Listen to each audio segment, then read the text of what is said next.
समझदारी से जीने से जो सुख मिलता है वो नासमझी में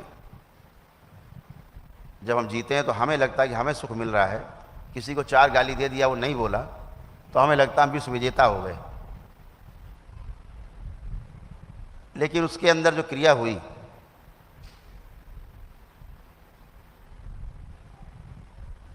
वो ऐसी क्रिया आपको स्वीकार नहीं, वो गालियां आपको स्वयं को स्वीकार नहीं है। जब इतनी समझदारी आ जाएगी कि गाली देने वाला कौन, गाली सुनने वाला कौन, एक ही है, अलग अलग नहीं है, तो आप में समझदारी का विकास होता है। जब तक शरीर मान के अपने को जीते रहते हैं कि हम केवल शरीर हैं, तो समस्याएं आपको बनी रहेंगी, इससे आपको कोई बचा नहीं सकता। तो परिवार के सदस्यों में जब जीते हैं तो इस बात का विशेष ध्यान रहे कि ये परिवार हमारे शरीर का एक हिस्सा है, हम इस परिवार का हिस्सा हैं। और प्रेम पूर्वक जीना सबको स्वीकार है, बच्चे को भी। अगर बच्चे को भी आप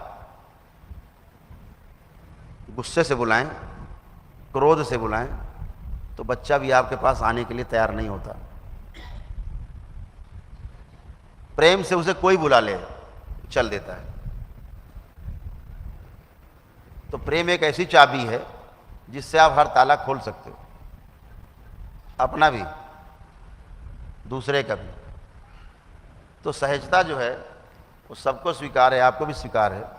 उस सहजता में जीने से आपको भी सुख मिलता है, सामने वाले को सुख मिलता है। इस बात का विशेष ध्यान रखो, इससे जीवन पूरा खुशहाल बनने वाला है। अगर हम ये ध्यान दें कि हम जीवन और शरीर दो हैं, तो समस्याएं धीरे धीरे दिखने लगती हैं और समाधान भी दिखने लगता है। जब तक कारण नहीं दिखेगा, समाधान कभी नहीं मिलेगा।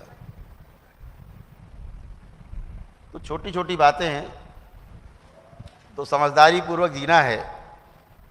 और इसी प्रकार जब समझदारी पूर्वक फुटकर जीना शुरू होते हैं और उसका जब हमें आनंद मिलने लगता है और वह आनंद दूसरों में भी दिखने लगता है, जब परस्परता में हम परिवार के सदस्यों के साथ जीते हैं या मित्रों में जीते हैं या संबंधों में किसी के साथ जीते हैं, अपने में सुख दिखता है, उसमें भी दिखता है हमारे व्यवहार से, तो जो तृप्ति हमें मिलती है वह तृप्ति केवल हमें ही नहीं मिलती, उसको ही मिलती है। और यही आगे जीने का आधार बनता है। आप लोगों ने बहुत दुख और कष्ट झेले हैं, आपके पास बहुत अनुभव हैं और वो अनुभव आपके आगे काम आने वाले हैं। लेकिन जैसा मैंने आपसे निवेदन किया अभी कि जीने के लिए सही मार्ग बताने वाले की आवश्यकता होती है। आप कभी ये मत सोचना कि आप अकेले हो। परम पूजनी बाबा जी के साथ साथ पूरा दरबार सदैव आपके साथ है। जहां आपको लगे कि कुछ ऐसा है जो ठीक नहीं है, दरबार को ध्यान करो। दरबार आपके साथ है ही। दरबार आपके साथ है ही का अर्थ है दरबार सर्वत्र है, कण कण में व्याप्त है। हम भी उसी का हिस्सा